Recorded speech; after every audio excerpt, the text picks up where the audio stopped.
Why have you stopped promoting hydroxychloroquine as a cure? I haven't at all. What do you say I have? We'll see what happens. We've had a lot of very good results, and we had some results that perhaps aren't so good. I don't know.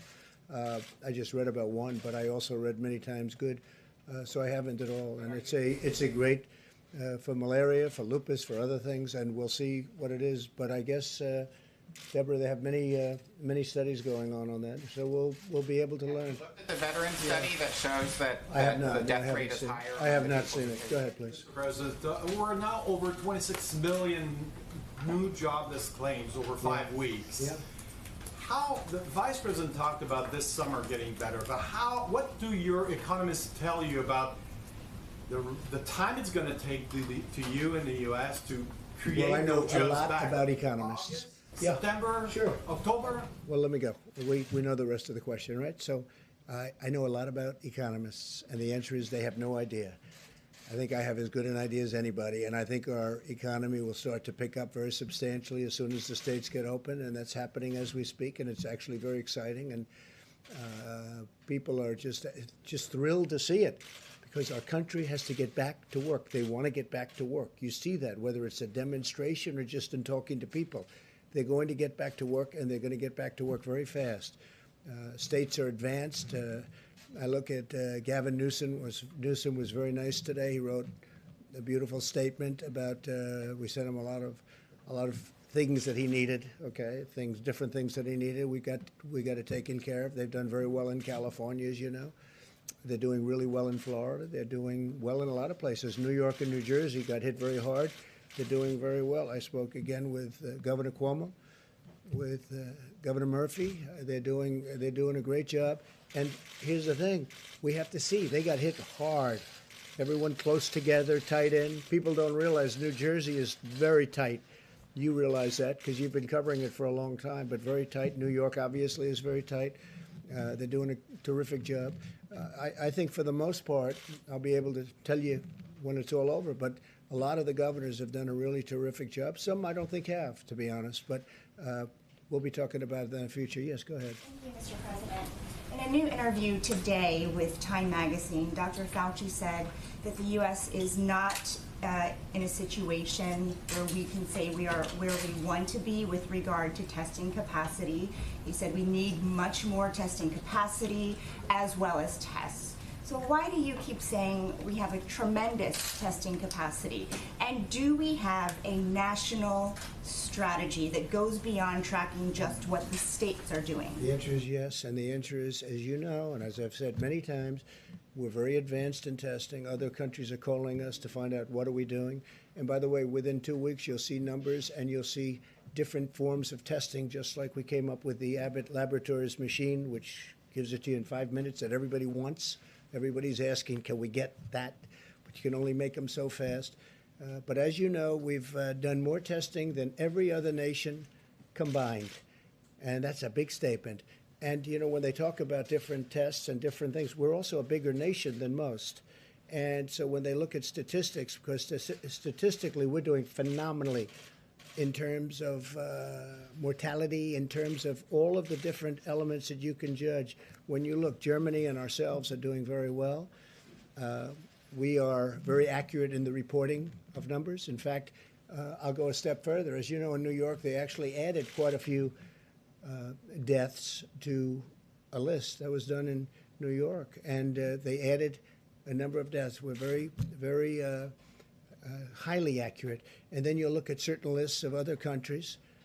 Some are so obvious just to look at, where obviously the number is ridiculous in the form of low, because they're not accurate counts. They're not even close to accurate counts. In fact, they're insulting to look at them. So we've done very well. Again, testing, we're doing very well on testing. We've tested far more than anybody else anywhere in the world. And within a short period of time, you'll be hearing about new tests that are coming out that are going to be incredible. Steve, Dr. Fauci, that we're just not there yet? No, I don't agree with him on that. No, I think we're doing a great job on testing. I don't agree. If he said that, I don't agree with him. Yes. Considering ways to ramp up production of that Abbott rapid test. Yeah, well, they're doing it. I'll tell you, Steve, they're doing it at a level that they've never done it before. Abbott is a great company. It's a very big, highly respected company. They came up with this machine where you do it. I've done it both ways. I've done it this way, and I didn't like it, and I've done it the Abbott way, where you literally just touch, and 5 minutes later you know the answer. And we use them in the White House. I think you folks have been given that opportunity, which is much more pleasant than the first way that they looked at you, right? We're making them hundreds of thousands of machines. The advantage to the other tests and the laboratory tests, so we can get millions and millions of those tests done. It takes a day or 2 days, but because it's really a delivery situation more than anything else. The test itself goes quickly once it gets to the laboratory. But as we have found, and as we have, I think, shown everybody in the room, we have many laboratories. We have so many laboratories. Nobody. A lot of the governors did not know that we had this capacity, but we have many laboratories all over our country. Every state has laboratories, and some have a lot of them. So I think we will come up with things as time goes by. Again, when I started, we started with nothing, essentially. We started with a broken test, a test that didn't work. We started with a test that did very few people, not millions of people. The problem is if we did 350 million tests, one for each person, the media would say, oh, you should have done 2 for each person. No matter what you do, it doesn't make any difference. It's just like the ventilators. I talk about it all the time. Nobody ever mentions ventilators. One of the hardest things are ventilators. And now we're making thousands a week, thousands of ventilators, and they're calling from Mexico. They're calling from many countries. I've received today 4 calls. Would it be possible to send ventilators, right? I got 4 calls today. I got 3 calls yesterday. No country is equipped like we are. We have 11 different places making ventilators. Our country, as you know, doesn't need them now. Our governors are very happy. But that's different than tests, because with a test you can always say, oh, we need more. No, I think we've done incredibly well obviously with ventilators. We also have 500 million masks that are very shortly going to be here. We've made millions of masks. We have ordered millions of masks that have arrived and been distributed. We gave one hospital in New York City 300,000 masks. Before the virus, they were using 10,000. And now we got them 300,000, and they got rid of them very quickly, which I sort of say, how did that happen? Why? Because they became very valuable, the masks. So I say, how did that happen? But we've done an amazing job, and we've worked with the governors. And when the governors weren't able, again, they're the first line. When they weren't able to get something like ventilators, they couldn't get ventilators. They could have bought them. You could have bought them, but many of them chose not to. So they all needed ventilators. We got the job done. I'll be introducing the team when we're finished with this whole nightmare, this whole curse, this whole plague. But the team that worked on the ventilators was incredible. And the team that and it's a little bit interchangeable, but the team that's working on the testing is truly an incredible team. These are brilliant people. And they're doing it for the country. They're not doing it for other reasons. Some have been very successful. They're doing it for the country. Mr. President, yes. The House has now passed, since you were here, the relief bill. Right. I'll be As signing it probably tonight. As you know, there's no aid to states and localities in that bill. Mitch McConnell, of course, has talked about states seeking bankruptcy protection. His office referred to this as the idea of aiding states as a blue state bailout. What do you say to that? Do you agree with that, or do you agree with Governor Cuomo that is a vicious attack on these states? I don't think it's a vicious attack, but certainly some people do look at it that way. I've spoken to Mitch about it. I've spoken to numerous senators about it, and we're working with senators that are on the other side of the issue, and we'll see what happens. But we're looking to do what's right for the people of this country. We're looking to do what's right for a particular state. And we'll see what happens. But it's certainly the next thing we're going to be discussing, because some states have, in all fairness, John, some states have not done very well for many years, long before the virus came. You can't blame the plague, this horrible plague that came in, and all of a sudden, they can't blame that. You look at Illinois. He's got a lot of problems long before the virus came in. And so we'll be talking about it. It'll be a subject for a period of time. And right now we've made this incredible deal for the workers and for small business. And I'm very happy that Harvard didn't get covered. We actually never sent them the check, but they were very nice about it. We never sent them the money. The old-fashioned way is the check. The new way is send them the money. And we didn't send them the money, but they were very understanding and they were very nice about it. So was Princeton, so was Stanford, so were a number of other schools that you just don't associate with this money. So were big companies, as you know many of them. It was a relatively small amount of money compared to the whole, very small amount of money compared. But we wanted to be fair. We wanted to go to the people that it's supposed to go to. Are you open to this idea of state and local? I'm open to ideas that are going to be great for the people of this country. And if we can help states, we're always going to help states. Now, there's different ways of helping states. Some ways are better than others. So we're looking. It is interesting that the states that are in trouble do happen to be blue.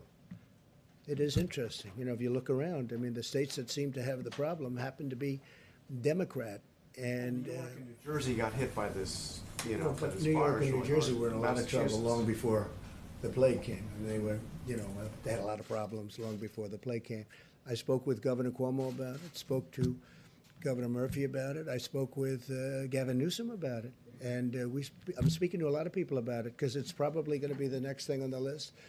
A lot of people understand very well what Mitch is saying, and they also understand the other side of the problem. And I'll be speaking about it. We're going to do the right thing for our country, the right thing for our country, and the right thing for a lot of great people. Okay? Yeah, please. Mr. President, after the presentation we just saw about the heat and the humidity, is it dangerous for you to make people think they would be safe by going outside in the heat, considering that so many people are dying in Florida, considering that this virus has had an outbreak in Singapore, places that are hot and are humid? Here we go. The new headline is Trump asks people to go outside. That's dangerous. Here we go. Same old group. You ready? I hope people enjoy the sun. And if it has an impact, that's great. I'm just hearing this, not really for the first time. I mean, there's been a rumor that, a very nice rumor that you go outside in the sun or you have heat and it does have an effect on other viruses. But now we get it from one of the great laboratories of the world, I have to say. It covers a lot more territory than just this. This is probably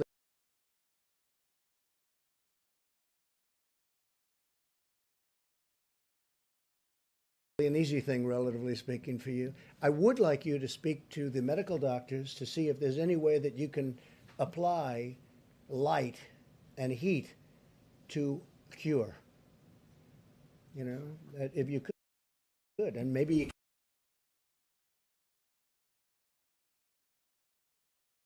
can, maybe you can't. Again, I say maybe you can, maybe you can't. I'm not a doctor, but I'm like a person that has a good, what. But sir, you're the president. Deborah, have you ever heard of that? The heat and the light relative to certain viruses, yes, but relative to this virus? Not as a treatment. I mean, certainly fever Yeah. is a good thing when you have a fever. It helps your body respond. But I've not seen heat or light. I think it's a great thing to look at. I mean, okay? Respectfully, sir, you're the president, and people tuning into these briefings, they want to get information and guidance and want to know what to do. They're not looking for rumors. Phil, I'm the president, and you're fake news. And you know what I'll say to you? I'll say very nicely, I know you well. I know you well, because I know the guy. I see what he writes. He's a total faker. So are you ready? Are you ready? Are you ready? It's just a suggestion from a brilliant lab by a very, very smart, perhaps brilliant man. He's talking about sun, he's talking about heat, and you see the numbers. So that's it. That's all I have. I'm just here to present talent. I'm here to present ideas, because we want ideas to get rid of this thing. And if heat is good, and if sunlight is good, that's a great thing as far as I'm concerned. Go ahead. Mr. President, you talked a moment ago about vaccines and that we're close. How close do you think the Oxford University study says they could have one by September? Do you think the pharmaceutical companies in the US around They the could world have one of what? have a vaccine ready, tested by Oxford's September? one, Johnson & Johnson is working. They're also working together. You have many companies working together on a vaccine. But then do you think they can scale up production and the pharmaceutical companies will be able to do that quickly? We'll scale it up. If we had a vaccine, it'll be scaled up very quickly. In fact, some of the companies, Johnson & Johnson is one, is scaling up already before they have the final answer. A number of companies are doing that. You'll save a lot of time. The normal is you scale up after. I have to say the FDA has been fantastic. Stephen Hahn, Dr. Hahn, has been fantastic. They're moving along rapidly. Would you say, would put a time scale on when you No, I think don't want it's- to put a time scale because then the media, the so-called media, lamestream media, will say, he said a time. I don't want to say times because every time I say a time, if you don't hit it, they'll say. So I don't want to talk about time. But I will say that there's been tremendous progress made over the last month. And can I just ask a very quick question? You spoke to Boris Johnson this week. I I did. just wonder how he sounded, how he was. I did. When do you think he'll be back at He work? called me a few days ago. I will tell you, he sounded incredible. I was actually surprised. I thought it'd be like, oh, Donald, how are you? He was ready to go. I'm very surprised to tell you this. It's like the old Boris. Tremendous energy, tremendous drive. I was very surprised because he called me almost, pretty close to when he got out of the hospital. I think he's doing great. He was so sharp and energetic. Pretty incredible. He's an incredible guy. He's a friend of ours and a friend of mine. He loves our country. He loves his country a lot, but he loves our country. He respects our country. And they're lucky to have him over there. Please. Mr. President, you a couple days ago said that you might reach out to Kim Jong-un directly, but also that you were working to find out if those reports about him being in possible medical trouble were true. I'm wondering if you've either... I hope he's not in medical trouble. I hope he's not. Have you heard anything from I've gotten North along Korea? very well with him. And, look, here we are. You would have been in a war with North Korea if I didn't get elected president. Remember, I was going to be the one that took us into war my first day in office, okay? Here we are. Look at what's happened. Withdrawal. We're bringing people home. We're not going to serve as policemen all over the world. I don't want to be policemen all over the world. But have you been able to leverage And yet I've relations- rebuilt our military to a level that it's never been built at before. Have you been But able it's to get never more information? recognized by the fake news. Go ahead. Have you been able to use that relationship to get more information about his status? I think the report was incorrect. Let me just put it that way. I think the report was done by a network that was incorrect. I'm hearing they used old documents, but that's what I hear. I hear the report was an incorrect report. I hope it was an incorrect report. When was the last time you heard from him? I don't want to say. Yeah. You pointed to me. Just a quick question about that. So you haven't made any contact, though, just to make sure. With who? The North Koreans. I don't want to say. I won't say that. Okay, We have so- a good relationship with North Korea, as good as you can have. I mean, we have a good relationship with North Korea. I have a good relationship with Kim Jong-un, and I hope he's okay. And somebody would say, oh, that's terrible. No, it's not terrible. I hope he's okay.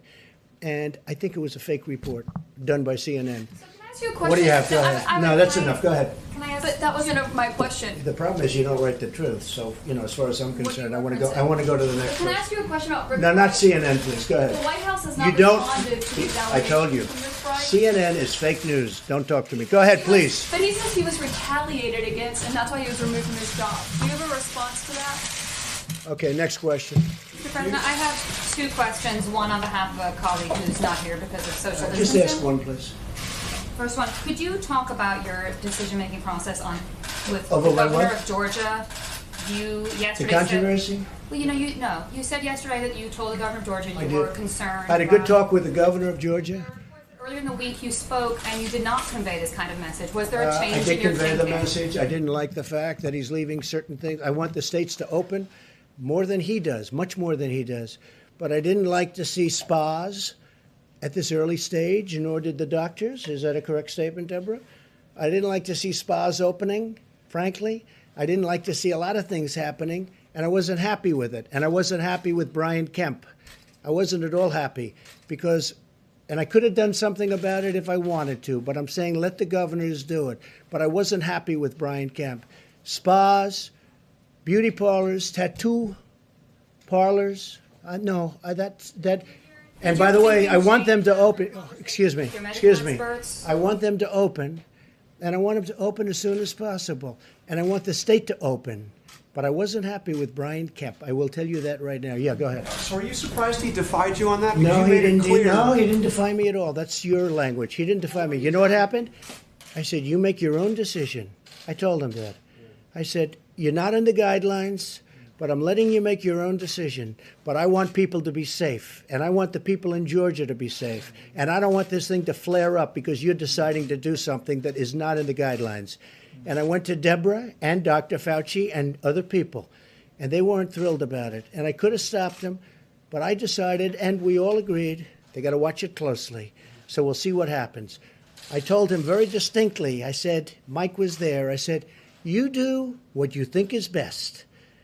But if you ask me, am I happy about it? I'm not happy about it, and I'm not happy about Brian Kemp. Go ahead. A question for Dr. Birx, if I may, Mr. President, about the rate of the decline of the curve in the U.S. You and the Vice President tonight talking about meaningful progress, promising progress. Could you speak to the rate of decline of cases in the U.S.? If we could do it quickly, that'd be great. And just, if you're satisfied with the decline. You have to ask the question, but you do see it. And if you have any information from other countries that would inform us about the decline. Yeah, so many of you, and I've spoken to all of you from this podium about there's weekends difference in reporting, often a spike on Monday. If you look at Mondays over Mondays, if you look at 7-day reporting, we are starting to go down. We had a long flat peak, largely driven, of course, by New York, which is about 45% or so of the cases. As New York goes down, so will the rest of the country have a decline, even more accelerated. I want to say, though, we have had outbreaks.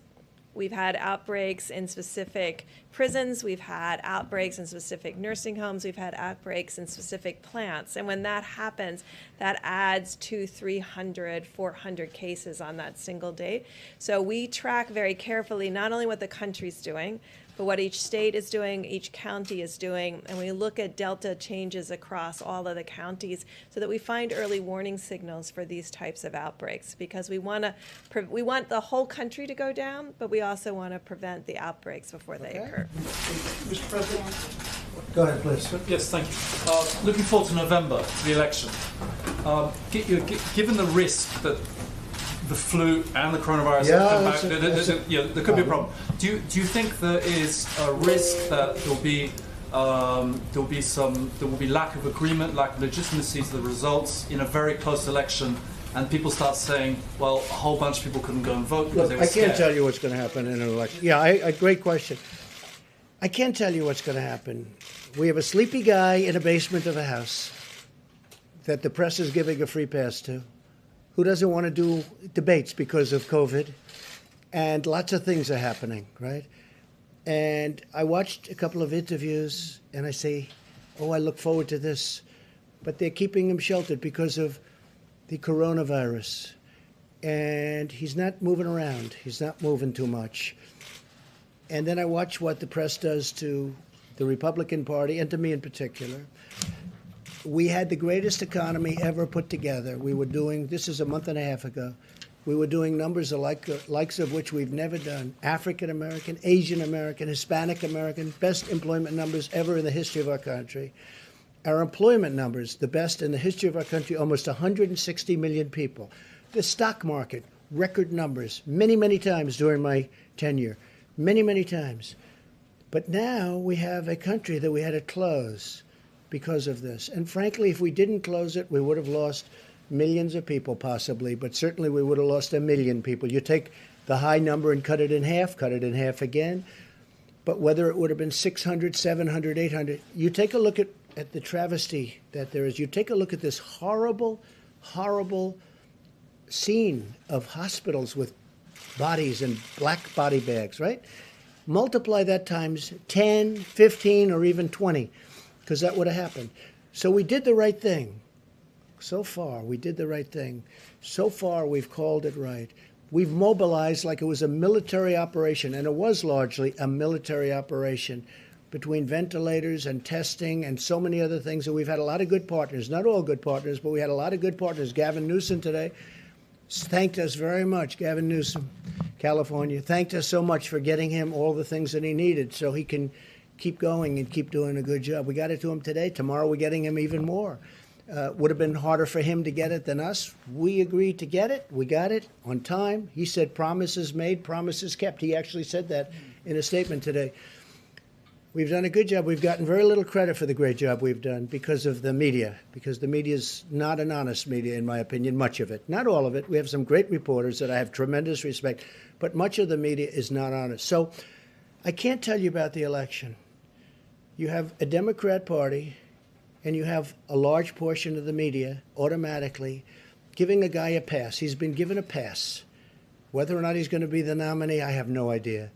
But he's getting a pass. And the media isn't covering the great job that we've done, whether it's Mike's task force, which has been incredible, whether it's the way we mobilized in a warlike operation to build these incredibly complex and very expensive ventilators. They're very expensive to build and very complex. The job we've done has been an amazing job. And I'm not talking about me, I'm talking about everybody. I'm talking about the generals, the admirals, Deborah and Tony and now Bill. I mean, something we hadn't heard today. So I can't tell you what's going to happen with the election. I think that had we not gone through a fake Russia deal, an impeachment hoax, it was a total hoax, from the day I got elected, but you know it wasn't the day, it was many months before I got elected. This has been a witch hunt that was illegal. It was an illegal witch hunt. It was illegal. And with all of that, I'm doing fine because the people see we're doing a great job. And you know what? We'll continue to do a great job. If we had an honest press, this country would be even greater. Thank you. Thank you very much. Are you concerned about another whistleblower complaint, Mr. President? That's what Rick Bride says he's going to file. Are you concerned about that?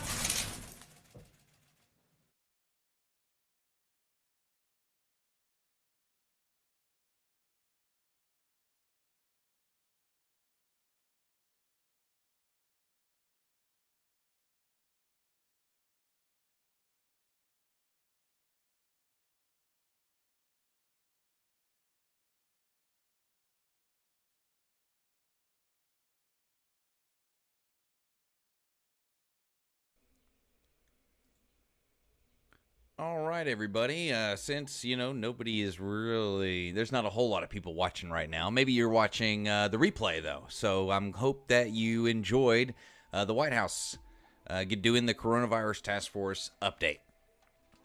Now, since there's not a lot of people live on the stream with me right now, which is totally okay. I mean, a lot of the reasons I do these White House live streams is to, practice some things. I put in, new graphics and stuff, and even things like this where I practice stuff for the Real News show, which, by the way, as you can tell down below, you can see Real News is live Monday through Friday, 10 a.m. to whenever we stop. But at 10 a.m. in the morning, Monday through Friday, you can check out Real News with myself, David Shine Thompson, and Mr. Henry. Now, I'm going to attempt to do something I haven't done on one of these Coronavirus Task Force live streams before. I captured a short video, and I want to play that. And then I want to talk about it a little bit. And what I'm going to be pointing you to, just to give a little bit of context, is we saw the president talk a little bit about the Georgia governor and his decision to do what he's doing there. Which, if you've paid any attention, which it's totally okay if you haven't. It's totally okay. That's why we have Real News, so you can find out what's going on in the world. Georgia is, as quickly as Tennessee is opening up, Georgia is opening up a little bit faster, which is interesting for a lot of reasons. But you would think that the president would be all for Georgia opening up faster, which is interesting because he's not. And I want to play some of his comments so you can get that context, and then maybe we'll talk about it a little bit. Here we go. Let me go ahead and play this for you. Parlors, no, that. And by the way, I want them to open. Oh, excuse me. I want them to open. Give me 1 and I want second them to here, open and as I'll soon as figure out why there's no audio. I apologize for that. See, like I said, trying new things here on the Real News stream, and maybe you could hear it, and I just couldn't hear it. But let me just do one quick thing to make sure that you can hear that, because I grabbed this. I thought it was really important, because like I said, it flies a little bit against the grain. Let's see, monitor and output. There we go. It flies a little bit against the grain because you would think that the president would be all for Georgia opening up quicker. And I don't know. I mean, I don't know. Maybe you just need to watch the clip. So I think I got it ready. Here we go. Parlors, no, that. And by the way, I want them to open. Oh, excuse me. I want them to open, and I want them to open as soon as possible.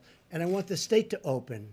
But I wasn't happy with Brian Kemp. I will tell you that right now. Yeah, go ahead. So are you surprised he defied you on that? Because No, you he made it didn't. clear. No, he didn't defy me at all. That's your language. He didn't defy me. You know what happened?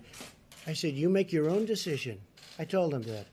I said, "You're not in the guidelines, but I'm letting you make your own decision. But I want people to be safe, and I want the people in Georgia to be safe, and I don't want this thing to flare up because you're deciding to do something that is not in the guidelines." And I went to Deborah and Dr. Fauci and other people, and they weren't thrilled about it. And I could have stopped them, but I decided, and we all agreed, they got to watch it closely. So we'll see what happens. I told him very distinctly, I said, Mike was there, I said, you do what you think is best. But if you ask me, am I happy about it? I'm not happy about it, and I'm not happy about Brian Kemp. Go ahead. Parlors, no, that. And by the way, I want them to open. Oh, excuse me. I want them to open, and I want them to open as soon as possible. And I want the state to open. But I wasn't happy with Brian Kemp. I will tell you that right now. Yeah, go ahead. So are you surprised he defied you on that? Because No, you he made it didn't. clear. No, he didn't defy me at all. That's your language. There we go. I think it looped a little bit there. So you saw what he said. He wasn't quite saying he defied him or something, but he didn't like the response. And I just want to circle this back to something we said on the show this morning. Something that's cool. And you may be on either side of the fence on this. In the state of Tennessee is, you may be on the side of the fence that we're opening up too quickly. Or maybe you're on the side of the fence that we should have been open 2 weeks ago. But the president of the United States, who is for us opening up, isn't talking about Tennessee being like a backwards place that doesn't understand things and whatever. Like, that's kind of what Georgia, the treatment Georgia's getting right now, is that they don't understand what's going on and they're opening up too quickly. So I want to say what I said on the show today and yesterday. I'm just happy to live in the great state of Tennessee because it seems to be that we're doing it as well as we can. I don't want to say correctly because only time will tell. But with that, I'm going to go ahead and end this broadcast. It's been going on for, I don't know, almost 2 hours now. I hope you enjoyed it. The people who checked in and checked it out. We're going to be doing the last real news of the week tomorrow morning at 10 a.m. And I also want to throw out there, in case anybody's watching right now, make sure to sign up for the Glenn Jacobs Town Hall. That it's not a real news thing, but Mr. Henry, who is the other broadcaster besides myself in Real News, is going to be anchoring the thing, and I'm going to be helping it. And I think we're even might going to be streaming it on the Real News page. But the invite is on the Real News page. Just look for Knox County Mayor Glenn Jacobs in a picture sitting by a fire. But it says Knox County Mayor Glenn Jacobs Town Hall, and it's talking about his guidelines that he prepared for the governor about reopening the economy. I think it's totally apropos, and it'll be a lot of great information for you all. I hope you're able to check it out. But go ahead and check that out. Register so you can be a part of it because you cannot ask questions or be a part of the actual discussion unless you register. But all that aside, this has been Real News. I'm your host, David Shine Thompson, and I hope to see you tomorrow morning at 10 a.m. here on Real News.